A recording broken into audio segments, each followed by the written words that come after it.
bumped into you recently and know you've expanded and got a lot going on. Brianne, you're going to be in Salt Lake City soon? I will be. Yep. Okay. And it looks like Benjamin went ahead and hit the live button. So we've got a few folks watching already. Hello, everyone watching. And we're just going to kind of chat for a moment until we are at the 10 o'clock hour. And if Rebecca, you're listening, come in here because I need you already. So are you presenting out there, Brianne? What are you doing? I'm just attending. Okay, awesome. Just attending. Well, I'll be going to the NAA board meeting and then doing a couple days and then skiing on Saturday. Oh, you are going to ski? Oh, awesome. Yes. Awesome. I think Jim's putting together a little ski trip early. Yeah, I'm not going to be there early. I'm not getting there till Tuesday. So anybody who wants to come skiing on Saturday, I'll be going hopefully to Alta, but I'm open to going anywhere else that somebody else wants to go. So, it was funny when I was a youngster or teenager, whatever you want to call it, or a young adult. We have a ski place around here called Paoli Peaks, and it's man-made, obviously. So they create the snow, and it really is, instead of snow skiing, you're ice skiing. Believe me, I have plenty of experience with that out east. And we've often joked that a bad day of skiing in Utah is better than the best day of skiing here in Pennsylvania. Oh, there you go. And Ben, I don't know if it's just me, but my screen's not switching, so I don't know if you've controlled that correctly. Could you fix this, please, too? Hey, just whoever is selected around the white box, just click. Yeah, I'm no one selected around my white box. So now that you're talking, it started working. So I don't know what happened there. Don't leave in case this is messing up. Okay. All right. So and now I'm just stuck on. I don't know what I'm stuck on. Anyway, I'm going to enlarge Brianne because I'm going to talk to her for a moment. Anyway, we had a place here called Paoli Peaks, and it's supposed to be a nice little ski joint. You may just have to unplug that, Rebecca, if need be. I don't want to be interrupted by my phone going off. And every time I tried to go down, of course, I crashed horribly, I might add. And what's even funnier is I had this big yellow jacket on, and all the ski instructors and safety personnel had the exact same jacket on. So it looked like an instructor was out there falling down every time they tried to ski. It was hilarious. My final trip down the mountain, I made it without falling, but halfway down, there's a little dip where you go airborne, right? So I'm coming down that thing, and when I hit airborne, I drop both poles. so I don't have any, my safety net. And so when I land, I'm actually landing with my feet without any poles, but I managed. I got all the way down the mountain. My poles were still up on the mountain, but I got all the way down the mountain without falling that one time. It was time to go home after that. So it's funny that you mentioned that, because one time I was up in New York skiing. I don't remember if it was Gore Mountain or Whiteface over where Lake Placid is, and I broke a pole. Ooh. And I ended up not skiing with poles the rest of that day, just because you can't ski with one pole. And I actually found that skiing without poles, you really pay attention a little bit more to your skiing, and it actually was not that difficult. Yeah, it takes that crutch away from you. And actually, I've been told that for beginners or to learn how to ski, it's actually better to try and get up there and move around without those poles, And they don't give poles to kids when they start them off. Yeah, it was kind of interesting. So I will not be skiing in Salt Lake, by the way. But for all you skiers that are going to be out there, have fun. So Clay, what's going on in your world? What have you been up to lately? I know you're doing a little bit of everything these days. Well, busy with appraising, basically. Got a lot of litigation stuff going on now. By the way, does this mic sound okay? Yeah, you sound great. Okay. Yeah, I got you. It's kind of weird for me because I'm not used to speaking with earbuds, and I can't hear myself speak. I got you. You ought to be able to turn those up. I'll take one of them out. Oh, okay. I was going to say, Things you maybe turn those up. See, I don't normally walk around with headphones on either, but I figured out I've got a little volume because I have a bad tendency of eating the microphone, right? And so what I found out is I've got this little controller here, or when I'm in the Nashville studios, they've got a way for me to pipe that up a little bit. I can hear better without eating the microphone. So no, we've got, as usual, busy time of year. Yeah. And we're going to get into that here in just a little bit, because I know you do a lot of litigation work or litigation support, expert witness testimony, that kind of thing. But you're still doing mortgage work as well, right? You guys very little. Okay. The trainees do that. Yeah. And we're going to get knee deep into that in just a minute. But real estate, you doing any real estate now? Got one in the works right now. That's it. Okay. Helped a couple from Ohio buy a house. Good. Nice little extra paycheck, huh? Absolutely. If we can all find. And I was telling someone yesterday that realtors, they don't know how good they have it. Yeah. That's easy money. It is. It really is. It is, but there is, if you're a full-time guy, since I got my real estate license, I've learned it's a lot of it's fun work. It is, but there is work too. Yeah, there is. And if you're out there really hustling, you as a real estate agent, you are working hard for that money. I've when you're in someone else's shoes, it puts a whole new perspective on things, doesn't it? It really does. So we need to.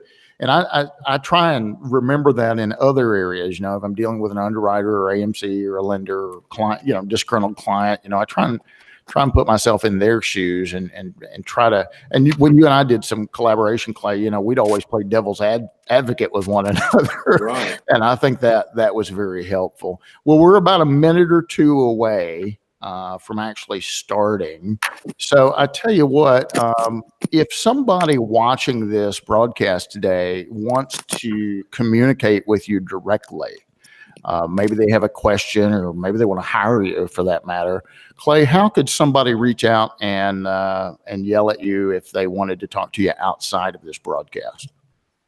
The best way is my cell phone. Okay.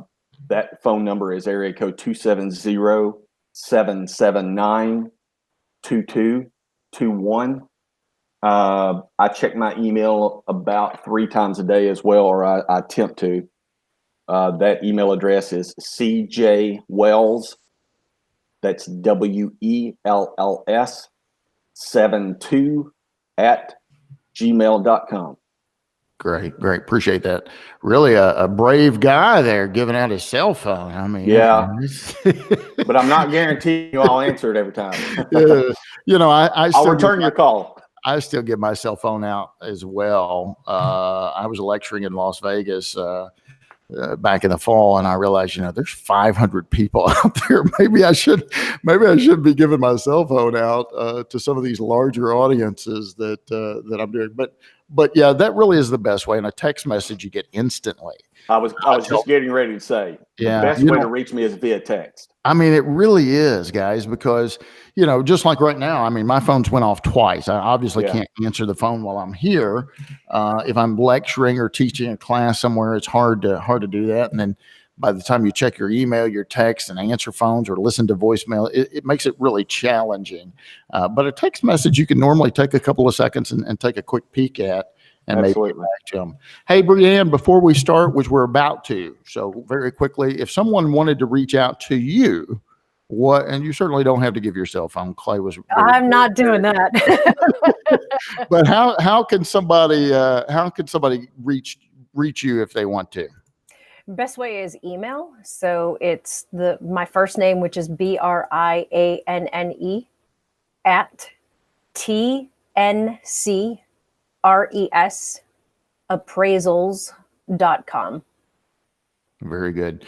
Ben, will you check the settings? I don't know why I'm in control. I should never be in control. And I'm probably not. Thank you. Yeah, I just saw a little mute button there, and I'm like, "What? I'm not picking on Clay. Why has he got a mute button on him?" But thank you for clearing that up. He's good to go. Hey guys, it's time to get started. So let's get ready to roll. Good morning, appraisers. This is Bryan Reynolds. This is the Appraisal Report webinar brought to you by Appraiser eLearning. We'd like to thank you for joining in today. We're real excited. We've got two really special guests. We're talking about trainees today, so I'm excited about the program. If you have a question, just type it in. We'll get to as many questions as we possibly can. I'd like to remind you these sessions are all recorded, and they are available pretty much at the conclusion of the broadcast. We don't go through an edit stream and doctor it up or anything. This is a live broadcast, so anything could happen. My power went off the other day, guys, so I hope that doesn't happen today during this broadcast. But anything can happen. It's not rehearsed. It's not staged. We don't have a script. We're just simply having a conversation, and we invite you to participate in that conversation. Go ahead and hit the subscribe button. You're watching via our YouTube channel, and the best way to stay in the know is to hit that subscribe button. We sometimes have special webinars, and the only way you're going to know about that if you subscribe and stay in the loop. And then finally, if you would like to be a guest, or if you have a suggestion for a guest, give us a call, send us an email, let us know who you'd like to see in the hot seat, and we'll send out an invitation and try and make that happen. We're excited. We've got several booked for the next several months. Mr. John Brennan with the Appraisal Foundation has been gracious enough to accept an invitation, and he will be with us on our next webinar in April. So we'll be talking about the Appraisal Foundation. We'll be talking about USPAP. We encourage your questions. So go ahead and hit the subscribe button so that you know when these occur. With that being said, let me introduce my guest. I'm super excited to have Brianne Ledbetter with me. She is a practicing appraiser who has had trainees, maybe has some now. We'll let her tell that story. And Mr. Clay Wells, who's a certified general appraiser out of Kentucky, specializing in litigation support, expert witness testimony. Hey guys, welcome. Glad you're here. Good morning. Good morning. How's everything going? Staying busy? I'm starting to pick up. I was a little bit slower the past 3 months, enough that I've been telling everybody it's been nice to be able to breathe for a change. But then we got slammed in the past couple of days with like 8 or 9 orders. Oh, wow. So we got hit quick in one day. Good problem to have. Clay, I believe you said right before we went live, didn't you say you looked at a property this morning? You've already done morning with a trainee. All right. So let's just dive right into this subject matter. This is kind of a hot topic, and it has been for many, many decades. We hear a lot of stories where appraisers are reluctant to bring on trainees.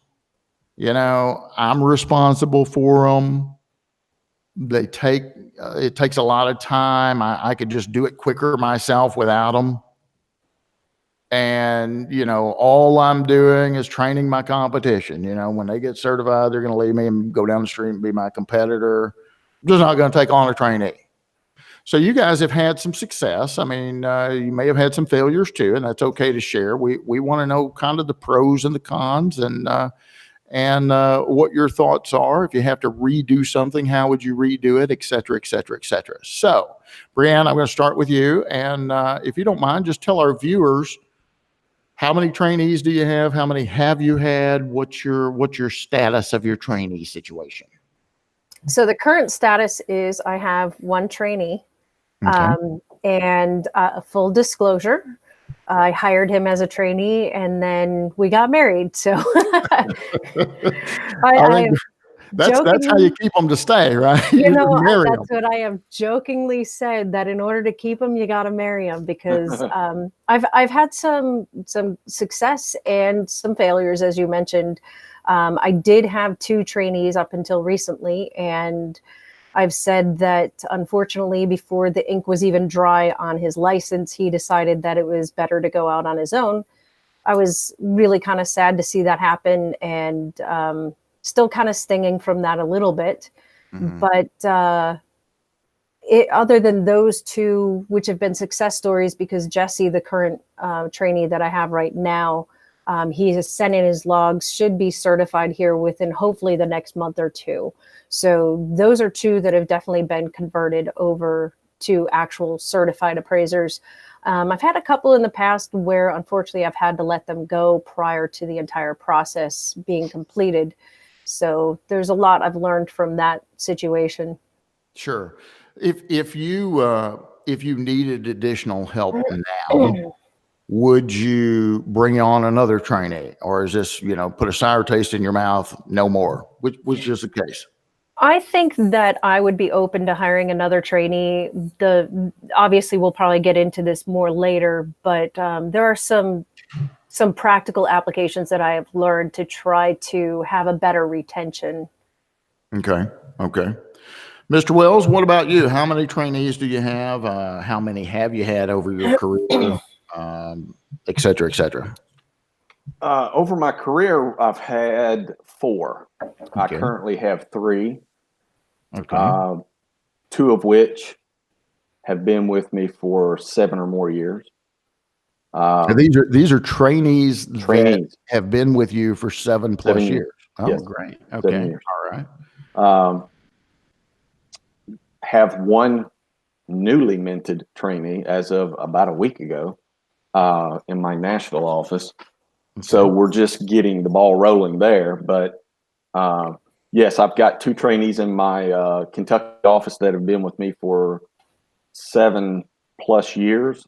And to be perfectly honest, I would not be able to provide the products that we currently offer our clients, and really that's how it all came about.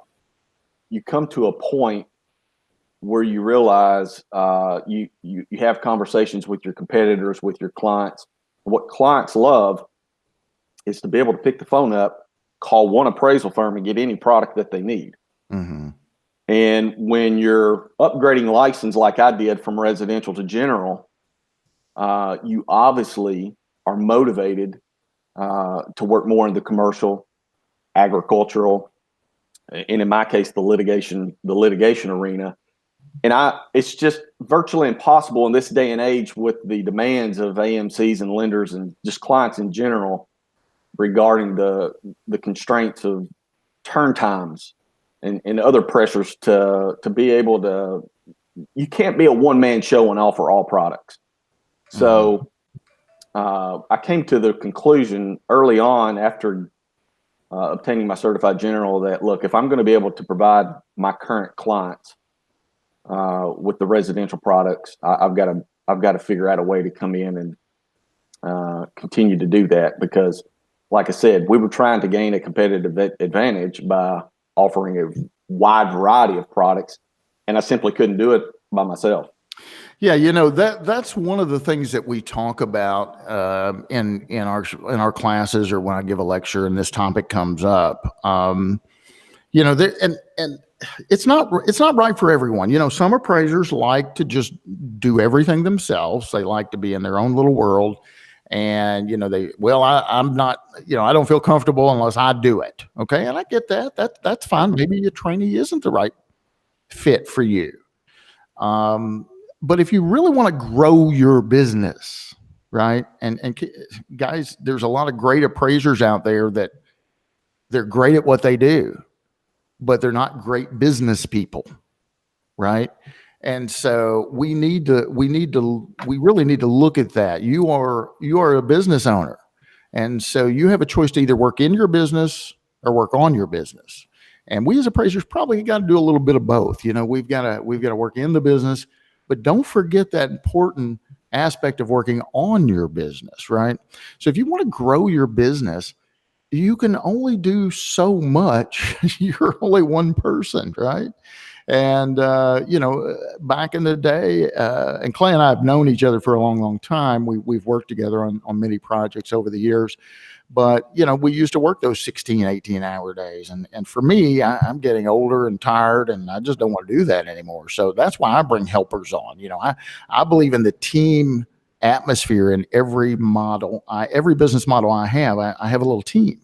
And so you can only do so much. And if you think about the amount of business you're turning away. If you had a helper, okay, you're not getting 100% of that fee maybe, but you're not turning the business away. You're able to grow that. Brianne, let's talk. I want to go back to you for a minute because you did a presentation in Las Vegas and it was fantastic, by the way. And you were able to show the added value of having those helpers on. Okay. Talk to us a little bit about that. I mean, it's unlikely that they provided value to you on day one, obviously. At what point did they become more of an asset as opposed to a liability? When did you actually start seeing a return? So that is absolutely one of the points that I honed in on with that presentation, which was at first, it's almost like you have to take a couple steps back before you actually start seeing the productivity. So let me pull up the screenshot of the chart that we came up with that showed the increase in productivity. Great. And then that'll give a good visual. Okay, so what this particular chart shows is from, I'll just explain it real quickly, is from January of 2014 through about April of 2015. I did have an administrative assistant, but I ended up having to fire her because, and as you can see, my trend line was pretty level there. But then I hired Cindy, who I currently still have to this day. She's an amazing administrative assistant. She handles all my emails, setting up appointments, pulling deeds. She does a phenomenal job. And just adding her on increased my productivity. And you can see that trend line, how the projection of it just immediately changed. And then I hired Jesse, which my screen share is hiding something. Oh, there we go. So in about June or July of 2016, I hired Jesse. He absolutely had no experience with real estate. And as you can tell, the trend line changed. And part of that was because the training process took time. I would say it probably took a good 5 to 6 months where I could actually start seeing a return from what I had invested in him in order to be able to see an increase in productivity. And then in April, May of 2017, I hired Greg, and Greg actually had real estate experience.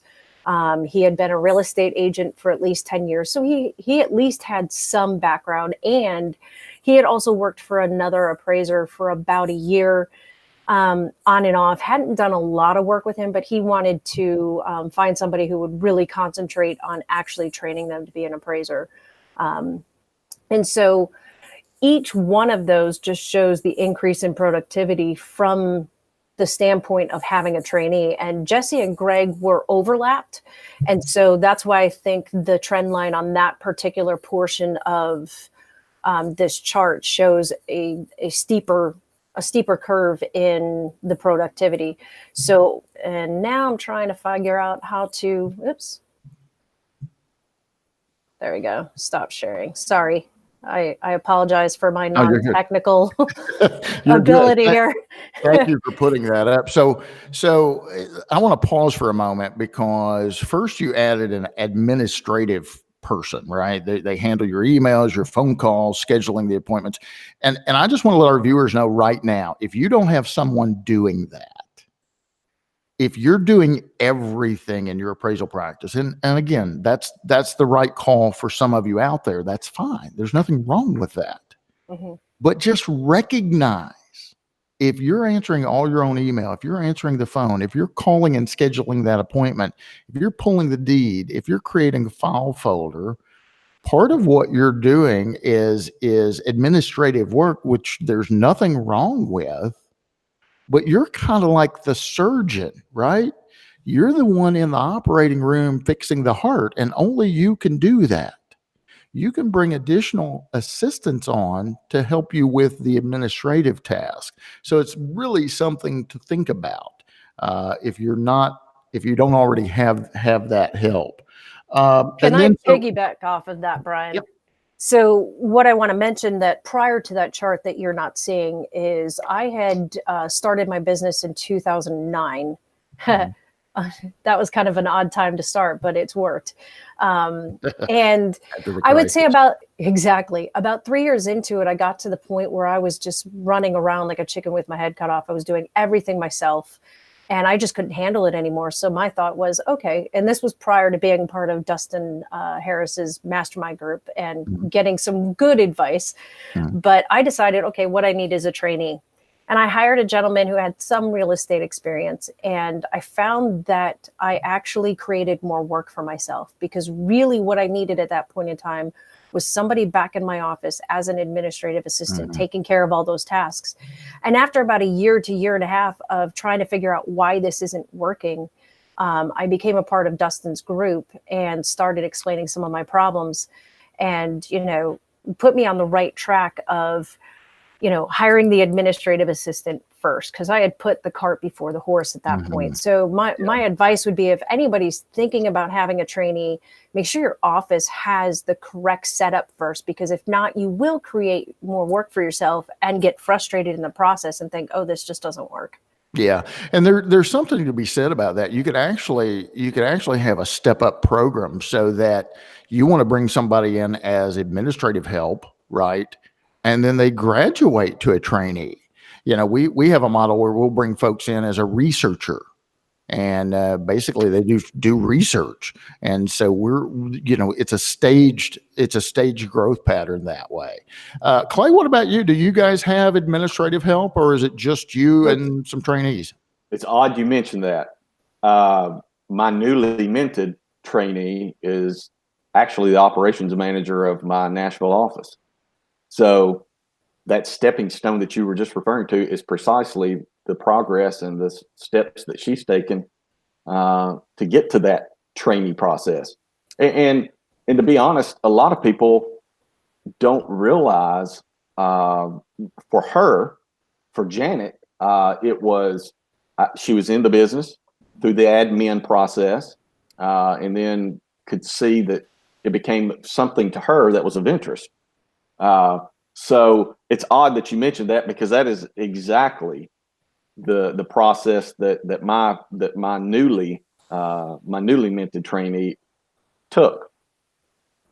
That's great. And we're gonna get into mobile technology. Are you guys using that? We're gonna get into, are any of your trainees looking at properties without you? We're gonna get into some other topics here, and we're starting to get some questions in. I'm gonna hold on asking those right now. But again, reminding our viewers, if you have any questions, feel free to send those in, and we'll get to as many of those as we can. Now, Brianne said it was about a 6-month span from the time that she brought her trainee in until she saw, that trend line start to go up. In other words, starting to see that adding this trainee has provided a value for her as a business owner. Clay, what about you? It was much longer than that for me. Okay. We're talking a year. I know some of them been with you 7 years. Has it been a year, or has it been 7 years? But you have to keep in mind also that one of the trainees that I have is located in a rural area. So, it's certainly much more, as Brianne mentioned a while ago. I didn't realize how much work that I actually created for myself by taking a trainee on. But done the right way, I can tell you that it is a very laborious process. It does take away a lot of your time early on. I found in my first year of taking trainees on, yes, I lost money simply because I was expending so much time supervising and overseeing the process with them in addition to teaching them. But I can tell you today, I'm very, very thankful that I made those efforts early on, not only to take the trainee on, but to train them the right way. Because we've got a lot of appraisal firms that are just taking as many as they can get, handing the clipboard and camera to them, and they're sending them on their way. That's exactly right. And it's done the right way. You've got to be committed to the process early on. If you're not, it's simply not going to work. Yeah, and everyone watching this needs to understand it is a very big It responsibility sure is. to train a trainee. And that's what you are. You're a trainer. Okay. You're not only supervising the activities of what they do, you're responsible for training. Now they can come take a QE class, and we do those, and we do the best we can in that classroom. But as you know, being out there in the real world, that's where you truly get your education lesson, isn't it? It's not sitting in the classroom. So you are the trainer. That's a big responsibility. I'll ask folks all the time, what number do you use? What number do you use for total life expectancy? Total economic life. And I'll get an answer from the student, and then I say, okay, here's the important question. I really don't care what the number is, right? It's irrelevant to me what the number is. Here's the real question. Where did you get that number? And you'd be surprised how many students will say, well, my supervisor just told me to use that. It's the very fundamentals. And so fundamentals. So that's very frustrating. You're not a robot. Okay. You don't use a number that your supervisor gives you just because they said so.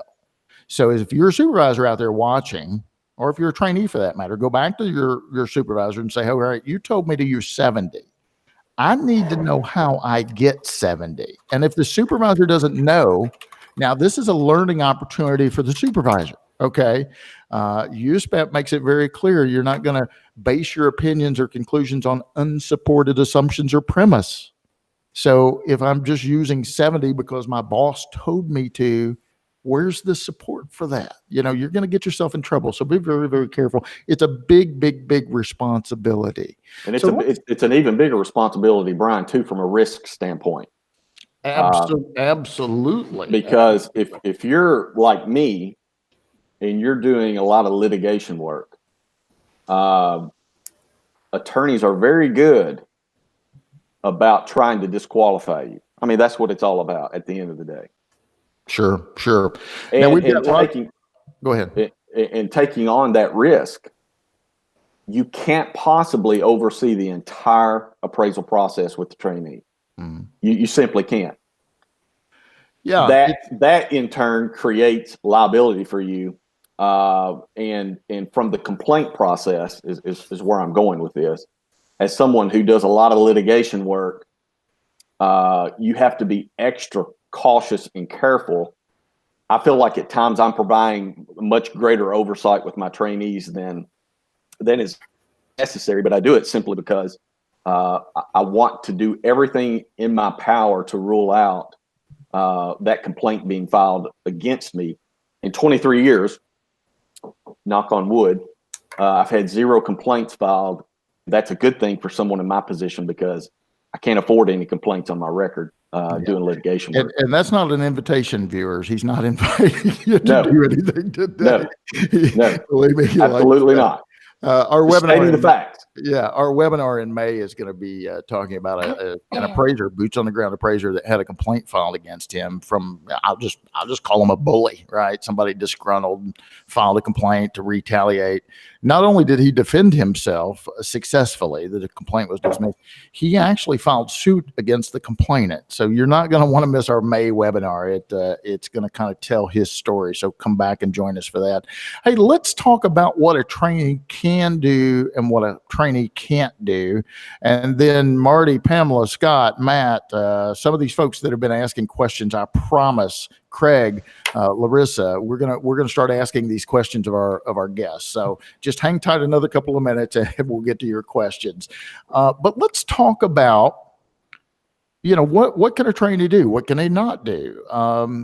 Before the housing crisis, as Clay mentioned, a lot of folks were bringing trainees in and just sending them out all over the place, right? And just trying to do volume. And I love this business. I'm passionate about this business, and I don't cross that ethical line. I always tell folks I'm not a saint. You can ask my ex-wife, but when it comes to my appraisal practice, I don't cross that ethical line. Okay. I like to sleep at night, and I've lost a lot of work as a consequence of it. Believe me, you can be ethical and be broke too. So it is a challenge. But back before the housing crisis, it seems like we could send trainees out to do the inspection once they're, as the AQB requires, right? Once they're competent to do so on their own. You can't just turn them loose. You've got to make sure they've been adequately trained, and that you feel they're competent, they feel they're competent. And now we can extend that leash or take them off the leash, if you will. Now, some states require different things. Some states require that the supervisor or mentor go with them on the first 50 inspections. Some require the first 500 hours. All right. So you need to be very familiar with your state specific requirements with trainees as well. But what does, I'm going to pull up a screen share like Brianne did a moment ago, and I'm going to show you what Fannie Mae says. So let's talk about Fannie Mae and some of what Clay does. Fannie Mae's not involved because he's doing litigation. Can you guys see that kind of a little bit maybe? This is right off of eFannieMae.com website. All right. So I just went to the selling guide. Part B deals with appraisal stuff. Okay. And so you can see that we're looking at the selection of appraiser, and it talks about the appraiser license, who is identified as the appraiser. But down here, it talks about appraisal trainee. So this, guys, I'm real time. I'm on eFannieMae.com right now. So that's how I access this. And you can see it says Fannie Mae allows an unlicensed or uncertified appraiser or trainee, right, to perform a significant amount of the appraisal or the entire appraisal if he or she is qualified to do so. Okay.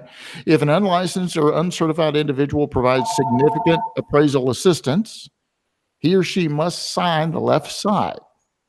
It goes on to say, if you're working under the supervision of a certified, licensed, or certified appraiser, the right side of the appraiser's certification is signed by the supervisor, and as long as it's acceptable under state law. So for example, if you're in a voluntary state, which means you voluntarily get your license, and there's a handful of them still out there, folks, you could actually have someone that's not even a trainee. Look at that. We could have somebody that's not even a trainee sign the left side, as long as it's applicable under state law. Now, guys, I read that right off the Fannie Mae website, so don't send me any hate mail because you saw it just like me, okay? So, guys, give me some feedback. I'll start this time with you, Clay. Do you have any, we know Fannie Mae allows it. We know USPAP allows it. The roadblock we've been hitting at my appraisal shops is, the clients. Exactly. Where are you at with this? Same problem. Yeah. Although Fannie allows it, I would say 90% of our residential client base, they require me to see every single property. So frustrating. And everyone wants to talk about the appraisal process becoming more efficient. Mm-hmm. I can tell them one way they can make it more efficient that fast. Yeah. And that is to take that particular requirement out of the scope of the assignment. Yeah. Bifurcated appraisal, exactly. Hybrid appraisal, desktop appraisals, flyby appraisal. Hey, you want these things quicker? Hey, Fannie Mae, you want these faster? Encourage the lending community to let us use trainees again. Exactly. Hey, appraisers that don't want the bifurcated appraisal, they don't want hybrid, they don't want the real estate agents looking at it. Let us use our trainees again. Let us train the folks, feel comfortable with them, make sure they're competent. And I can tell you, with two trainees with 7 years of experience, they don't need my supervision on an inspection. Right. It's a waste of your time. It's a waste of time. I'm going to tell you something else that's a waste of time. It's a waste of time to require the appraiser to get original comparable sales photographs. You want to clean the process up and make it more efficient. Those are two ways you can do it today and make the process more efficient. Absolutely. Clay, we need you at the round table with Fannie Mae. You need to come out and make with us. All right, Brianne, so talk to me. Do you have any, so we know Fannie Mae allows it. We know USPAP's okay with it. What about you? Are you getting resistance from clients, or are you able to send your trainee out to do the inspection? I have a couple of both. I mean, obviously for FHA, USDA, and VA, I have to absolutely go out. Right.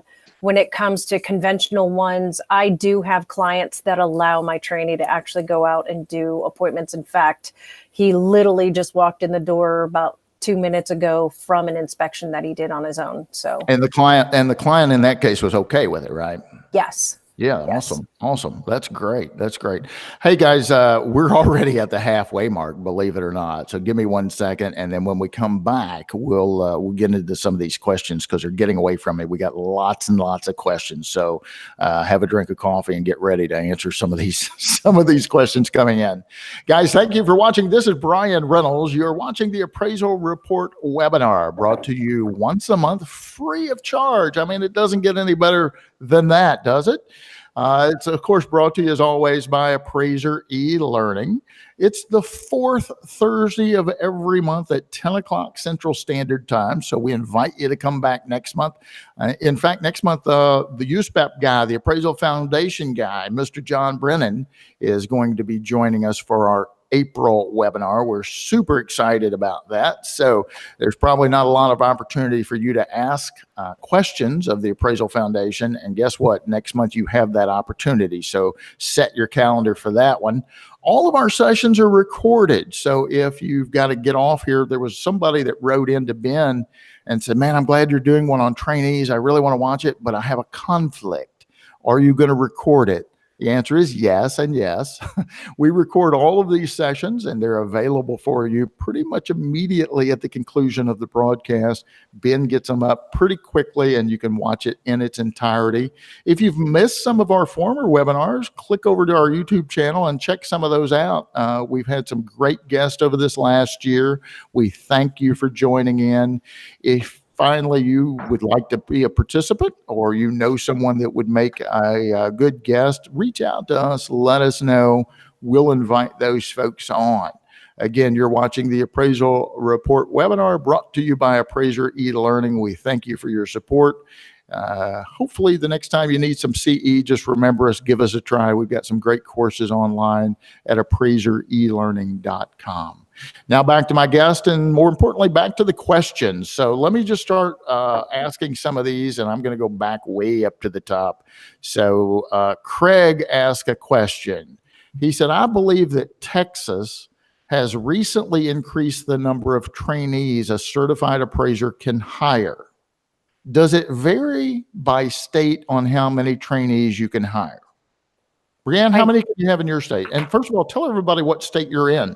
Okay, I'm in Pennsylvania. I'm just a little bit outside of Pittsburgh. Go Steelers. So basically, I know that PA limits the number of trainees a supervisor can have at one time, and that is 3.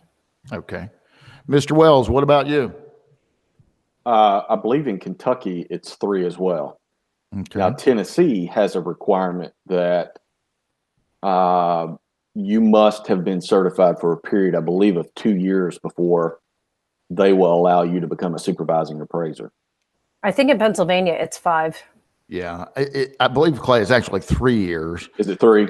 And I believe that comes down from the Appraisal Foundation. We know it's John Brennan next month, but I believe that comes down from the real property appraiser criteria, qualification criteria, right? And you guys can find that on the Appraisal Foundation website. It's a big blue publication, and it tells you the minimum requirements to be a licensed, certified general, and a trainee, and a supervisor. And keep in mind, as Brianne just suggested, a state has the ability to make those requirements more than the minimum. And clearly, you said five years. I think it is 5. Okay. Yes. So if indeed it's 5 years, and all of our viewers need to, confirm this information. We're doing the best we can here, but just like I pulled up the Fannie Mae website a moment ago and read that right to you as a viewer, always go to the authoritative source. And I mean that if you're in a classroom taking a live class from an instructor, I mean, hopefully the instructor's right. Hopefully the coursework's right, but you really should always go to the authoritative source. So if it's an FHA issue, Go to HUD.gov, download the 4000.1, download the appraisal report and data delivery guide. If it's a USPAP issue, go to USPAP, right? If it's a state regulatory issue, check with your state. So we always encourage you to verify this with the authoritative source. But yes, Craig, states can vary. Brianne thinks it's 5 years in her states before you can bring a trainee on. You have 3 there. It's 3 for Tennessee. I think 3 is the minimum, 3 years. Larissa asked a question. She says, as a trainee, I'd like to know what is a reasonable workload for a trainee while learning. For instance, would you have a trainee produce 15 reports a week? Clay, what's a reasonable workload for your trainee? Reasonable workload would be no more than 1 a day. All right. So 15 would be extremely excessive. Okay. So Clay's saying five in a week on your normal work week. If they work weekends, 7 days. And again, it's gonna depend on their experience as well. Yeah. You know, early on, Absolutely. Early on, their productivity is going to be minimal. Sure. Now, Brianne, what do you think for a workload? I mean, Larissa's asking about 15 reports a week. That's tough for a certified person to do. Well, I'm going to agree with Clay that it depends definitely on where they're at in their training process and their work ethic to begin with. I guess you could do 15 if you wanted to work 80 hours a week. Yeah. But no, I think 15 would be quite a large number. And I guess it also depends on, are they doing everything from inception to completion? If they're just doing the analysis, if they're just doing the inspections, I mean, again, it's a hard number to make a determination on. The way I have things set up at my office, we have data entry people. I have my administrative assistant who does research. That for us to do 15 in a week between either my trainee and myself, it's doable. It's a busy week, but it's doable because we have support staff that takes care of a number of other issues. Right. So and this has been a topic of interest because one of my offices we do a bifurcated, but it's all with appraisers or trainees. Okay, so it's not a real estate agent going out. For instance, and Clay and I have done some commercial stuff together. So if there's 2 of you working on these, then nothing would prevent Clay going out and doing the inspection and me sitting back and doing the analysis, right? And so if we focused in that matter, you may be able to do more. So I think that's a valid point. Is Larissa? It depends on what you're doing. If you're going from A to Z, I think what Clay was talking about, probably 1 a day is more realistic. But if you're not doing A to Z, if you're just doing a particular part of it, then you should be able to produce probably significantly more. So the answer, and for my viewers, I use this a lot. So you'll probably hear it again at some point. The best answer to most appraisal related questions is it depends. It depends. Yeah. so it depends. Marty asked a question. Marty says, recently completed the educational trainee series and most appraisers work from home. They don't want a trainee. I'm actively looking. It's rough trying to find a supervisor. Okay, so Marty must be a trainee. And yeah, it is rough, Marty. I had a trainee in my class recently. I was teaching a supervisor trainee class, and I had a trainee in my class that said he made 83 phone calls, actually talked to 83 licensed certified appraisers in hopes of finding a mentor. It took 83 before he found one that was willing to talk to him about maybe bringing him on. Clay, do you have any suggestions for Marty who, somebody's out there, they want to break into this business, they want to become an appraiser. Their biggest obstacle is finding somebody to bring them on. That's a tough one. I struggled with it as well early on in my career. I would venture a guess to say I probably called close to 80 something myself. It would have been somewhere in that range. But you got to keep in mind, I came into the business in 1994. It was a much different business at that time. you just have to. I think for me, if someone comes to me, I look at them more favorably if they're bringing something to the table, not just a newly minted trainee, just fresh out of the courses, the required courses to obtain the trainee license. I had a gentleman the other day that came to me and would like to come to work at our Nashville office, and I would love to be able to bring him on. But the problem is our volume just isn't where it needs to be for me to be. It's a big responsibility. Mhm. And we just simply don't have the volume at the moment to bring another one on.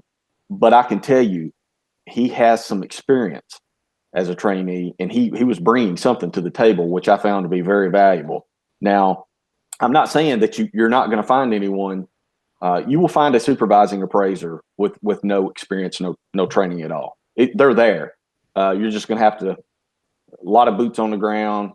You're going to have to hustle to find one. Try to differentiate yourself with other newly minted trainees by bringing something different to the table that you can offer the supervising appraiser.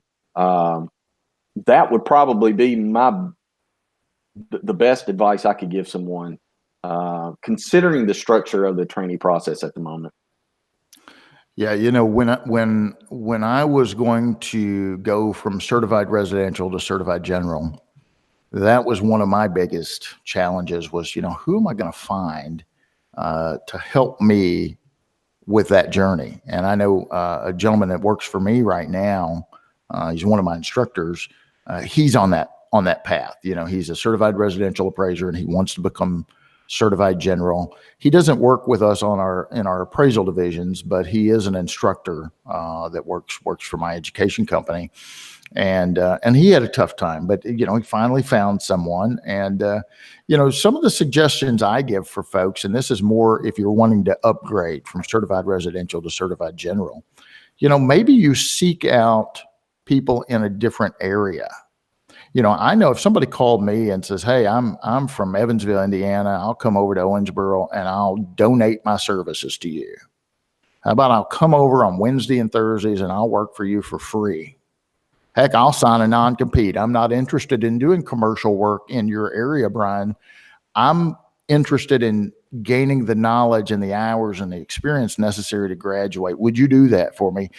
I would consider that. I mean, free labor is pretty good. So, you know, Clay saying bring something to the table. Is that a heck of a sacrifice? Guys, that's an enormous sacrifice working for free.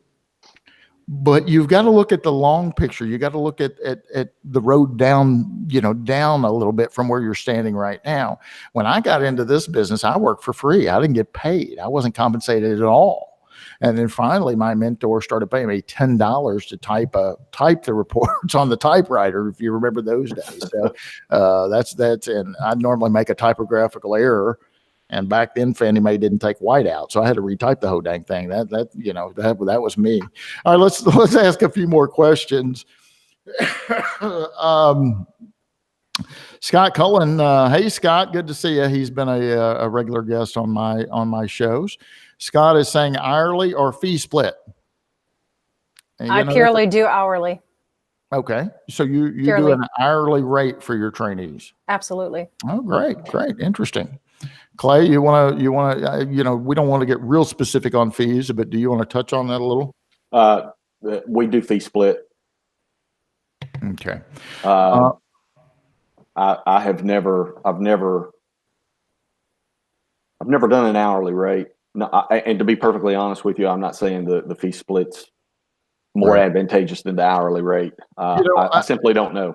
I will say this: we have an interesting way of how we conduct our business. It's bifurcated. We separate out tasks, okay, and so we call all those tasks a unit.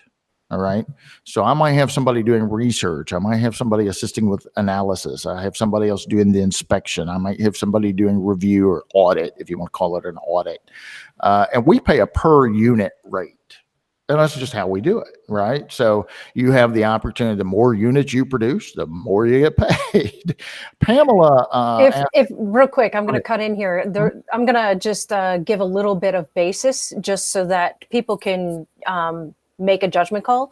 So I think it depends on how you run your office. Personally, because of the way I run my office, the reason I do hourly, we also do monthly bonuses based on the number of actual appraisals that are completed. So there is a small bonus as far as the number of work completed. But the reason I like doing the hourly is because it allows me to ask them to do things that are not necessarily just appraisal oriented, whether it's watching additional videos for instructional purposes, whether it's addressing a revision because nobody else is in the office and it needs to be taken care of. So it allows the flexibility of asking them and expecting from them to do things that are not just related to something they inspected. Yeah, one thing we offer, we pay our people every 2 weeks, whether I've been paid or not.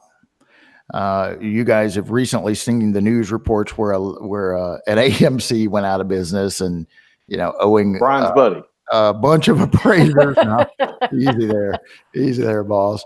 But owing a bunch of appraisers a bunch of money, and luckily we were only we only have one with them that we probably won't receive payment on, but my people got paid for that, right? Regardless of whether I'm the business owner, so that's the cost of doing business. They did the work; they're entitled to the pay. And so what we do is we pay our folks once every 2 weeks, and we do a direct deposit. So boom, on that particular day, the money's in their account, and that's something that working with a team is a perk, because if you were the shop owner, you would be chasing that money down, and working with us, you don't have to do that. Maybe I missed it. Brianne, do your trainees assist with commercial or residential? That's from Pamela. I'm strictly residential. Okay, so there you go, Pamela. Matt M asked a question. Are trainees and administrative assistants working from home, or do you add the expense of leasing or buying an office? This is a good question. It's a great question.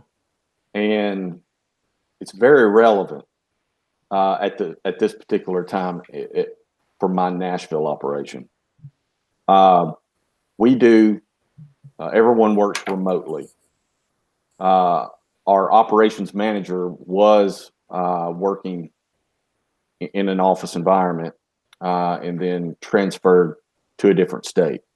Here's what I would be very cautious of.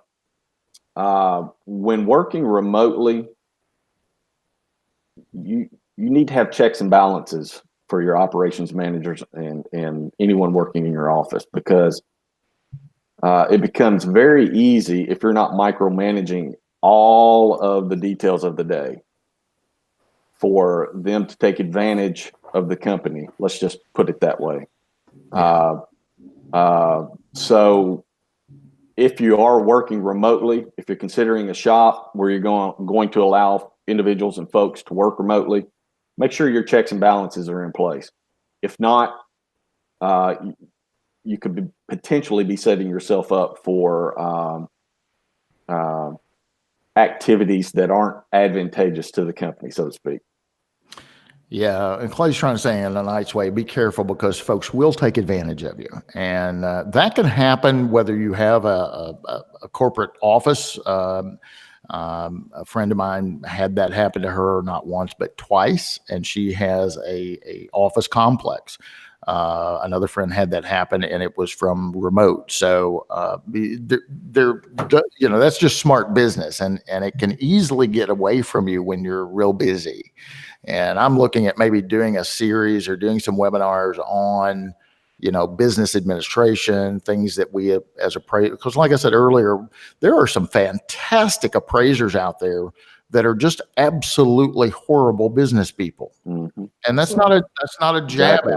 I'm dating a wonderful lady who's a doctor or nurse practitioner. And I'm like, Julie, why don't you open up your own practice? We'll put a big billboard of you, and you're pretty face and everybody loves you already and you'll have so much. And her common response to me is, I know nothing about running a business. I mean, if you drop dead, she can bring you back to life. She's a breathing specialist, right? But she knows nothing about running a business, and that's okay. We all have our strengths and weaknesses, and I was that guy before, and luckily I surround myself by a lot of folks that are smarter than I. So, hey, we've got a couple more questions. Let's try and knock those out real quick. Larissa again says, what about the supervisor that just says, I just know the market and this is the way I want it done? I'd say find another supervisor. Absolutely. You need to be taught, and you need to be taught the right way. Absolutely. Yeah, just to let you know, that's kind of a cop out, Larissa. I mean, it's if that's the way they want it done, that's fine. But they need to explain that to you. They need to explain their support, their rationale.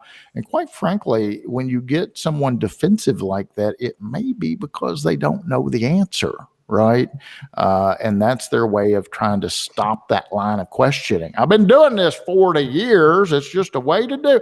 That doesn't mean it. You may have been doing it wrong for 40 years, for crying out loud. Right. So here's another question from Texan Valuation. Got some Texans on the broadcast today. I was just down at the ATA. Hey, all my friends at the ATA. It's a great organization. The Association of Texas Appraisers just had me as a featured speaker down in New Braunfels, Texas. Teresa Walker, Bobby Crisp, all the fine folks down there. Ian Martinez, thank you very much. I had a great time. Always have a great time.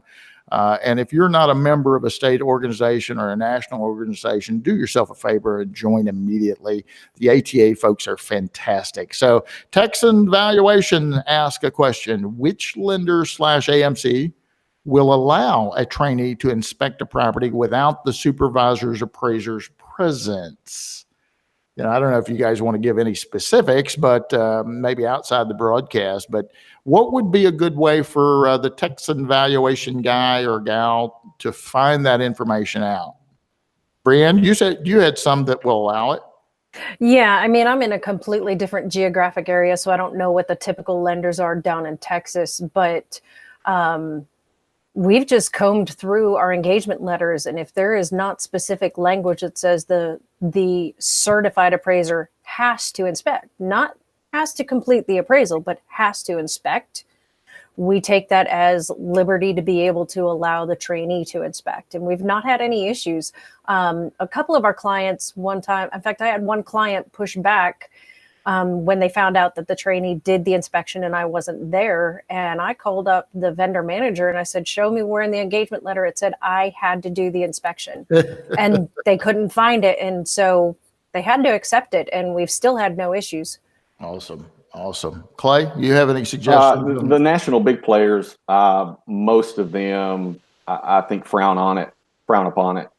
We have found that the smaller hometown banks are much easier to work with in terms of not requiring the supervising appraiser to complete the inspection as well. I think I mentioned a few minutes ago, 90% of our clients require it.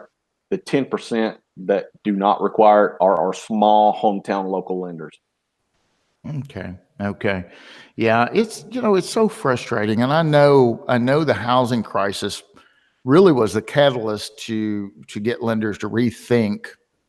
And it's sad that a few bad apples, right? It's sad that people that are out there doing the things they shouldn't be doing kind of ruin it for all of us sometimes. And I think that's what happened, because I've spoke with chief appraisers. I've spoke with vice presidents of financial institutions that say, look, we just ran the numbers and we found that the areas in which we have problems with the appraisals were done typically by trainees that went out and did the inspection without the supervisor. So we just don't allow it anymore. Now, we've got to find a way around that, because the whole key with bringing on a trainee, yes, is to help them, but also to grow your business and help you.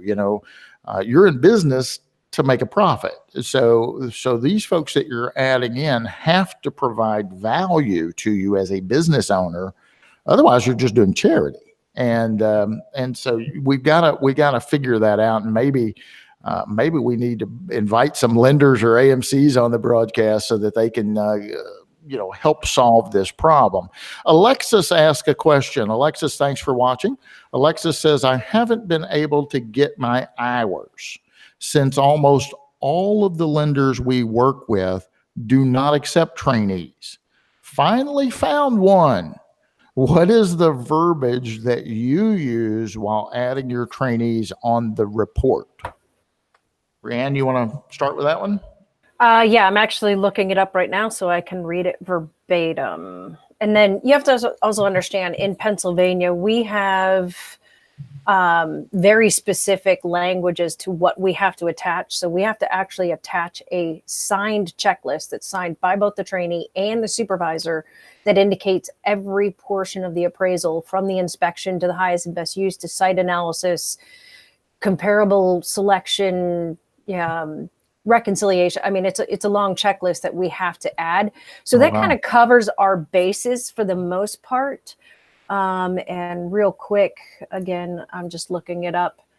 We have the USPAP addendum that we typically attach to also all of our reports. Okay. And in that, and I apologize, it's taking That's okay. 2 seconds. It gives the name of the trainee, their trainee license number, and then just says provided significant assistance in the preparation and performance of this appraisal. See attached checklist. Again, our checklist is so detailed that that's really all I need to do is attach that to the report, because it specifically describes everything that they've done. Okay. Clay, you want to help Alexis out on that as well? How do you handle that? Well, keep in mind at this point, my 2 trainees have been with me for 7 years. So at this point, the scope of what I do is essentially just fulfilling the requirement of the site inspection itself. But in our reports that they do, mine is pretty simple. We include a statement that basically says the appraiser trainee name, as Brianne said, and license number. Basically assisted in all aspects of the development and reporting of the attached appraisal report. So we basically make it a very broad statement because, again, my trainees they're doing the appraisal from beginning to end. Mm-hmm. So all of it. Yeah. We just feel like that statement, we can't make it any more broad than that. They're doing all of the development and all of the reporting. Okay. I want to bring up USPAP. This is a good opportunity to kind of insert a little USPAP stuff. So let me do that real quick. And what you're seeing on your screen now, you see down here in the bottom right-hand corner, it says USPAP, right? 2018-19 edition. So you know that's the authoritative source that I'm quoting. And you can see Standard Rule 2-3. Now, Standard Rule 2 deals with the report, the appraisal report, not the development, okay? And it says down here at the bottom, no one provided significant real property appraisal assistance. And then it says, if there are exceptions, the name of each individual providing real property appraisal assistance must be stated. So there's a couple things here. In the certification, you must state by name this trainee. Now, this is assuming the trainee is not signing on the left, okay? If they're signing on the left and you're signing on the right, then you don't have to list them by name again in the certification. They've signed the thing, right? But if they're not signing, you can see on line item 755 there on my screen, or pull out your own USPAP. I know all my viewers have one on the corner of their desk.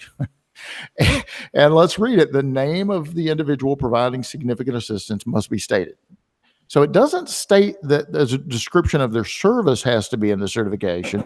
It says that their name has to be in the certification. But if we look down a little further in the same section, if you look right here and it says the signing appraiser must have a reasonable basis to believe that they are competent and did their stuff in a credible manner, right? It goes on to say on 769, the name or names of individuals providing significant real property appraisal assistance who do not sign a certification must be stated in the certification by name, remember? But look what it also says. It goes on to say, it is not required that there that the description of their assistant be contained in the certification.